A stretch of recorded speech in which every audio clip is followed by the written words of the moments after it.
নির্বাচন ডাইলে টুপিটা জাতা দিয়া মাথা দিয়া এবারে কি একটা মুসল্লি সাজে, মনে হয় যেমন ফেরেস্তা আটকে আছে।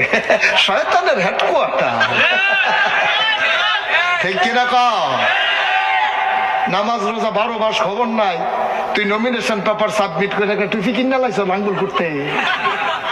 তাও টুপি কিনছে নাকি নাকি মসজিদের তো লই আইছেন, মনে নাই কইয়া দিব। মসজিদে তো কিছু সরকারি টুপি থাকে, হেডিতে মনে নাই মনে করে লইয়া যা পড়ছে নাকি কি ডাক দিলে কইল মনে নাই কি ওরা মহ